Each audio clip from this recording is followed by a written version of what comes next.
Algebra 2. In this video, we'll be going over using the quadratic formula in the problem that is shown on the screen. In the next couple of videos, we'll also be doing some quadratic formula practice. Some of the videos you'll be able to use to check your answers. Some of them we'll be doing together in class. Okay, so let's go ahead and get started. So the instructions tell us to solve using the quadratic formula and to solve over imaginary and complex numbers if necessary. So let's see, I've got a quadratic already written down for me right here.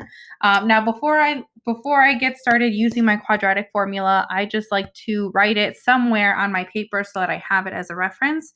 So the quadratic formula is x equals negative b plus or minus the square root of b squared minus 4ac all over 2a. Okay, so I have it somewhere on my paper for reference. And the second thing I like to do is identify a, b, and c so that I know, just as a reference again, so that I know what is a, what is b, what is c. So a is always the coefficient that's attached to the x squared term. So a is going to be 3. B is the coefficient that's attached to the x term, so b is going to be negative 4, and c is going to be negative 9, okay? So now that I know what a, b, and c are, I'm literally just going to plug these values in. I'm going to plug 3 in wherever I see an a. I'm going to plug negative 4 wherever I see a b. And I'm going to plug negative 9 wherever I see a c. So let's go ahead and do that. So I have x equals negative, and then I substitute my value for b, plus or minus the square root of b squared. So that's negative 4 squared minus 4. A is 3, and c is negative 9. Running out of room here. There we go. All over 2 times 3. Okay. Once we've substituted these values in, it's really just a matter of following order of operations, and it can get a little tricky here. So I would encourage you guys to do these step by step. So the first thing I want to do is take care of this first part. If I have a negative, negative 4, really I've just got a positive 4. So I've got 4 plus or minus the square root. And then I have to do negative 4 squared. Well, negative 4 times negative 4 is positive 16. So that's 16 minus.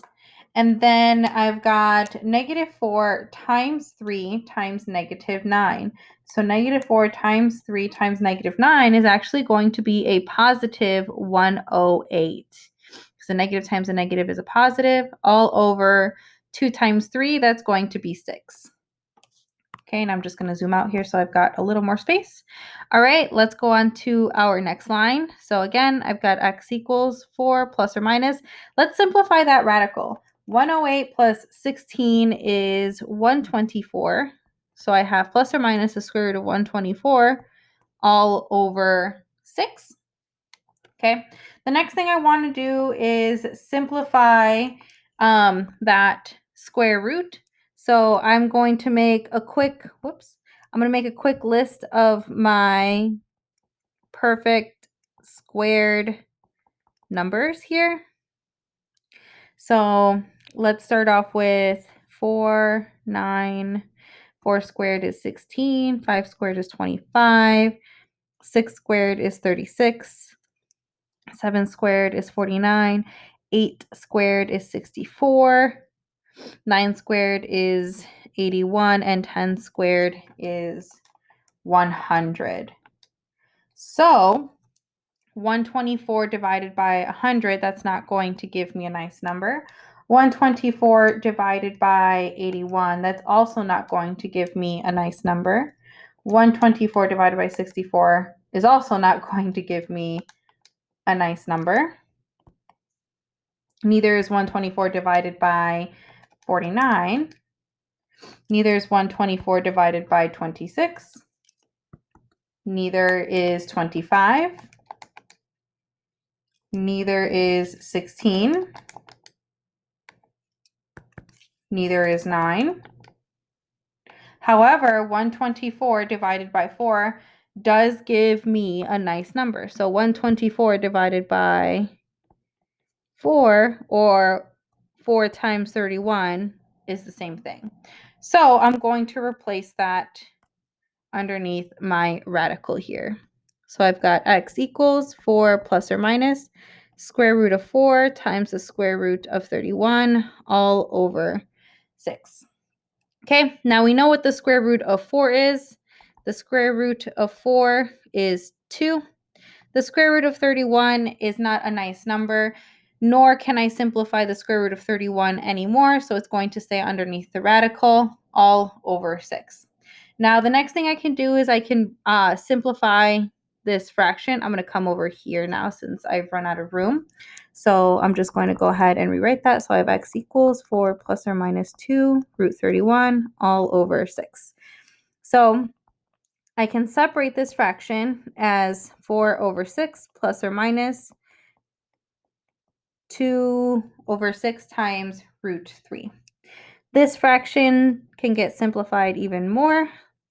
If I divide my numerator and denominator by 2, I get 2/3 plus or minus a same thing.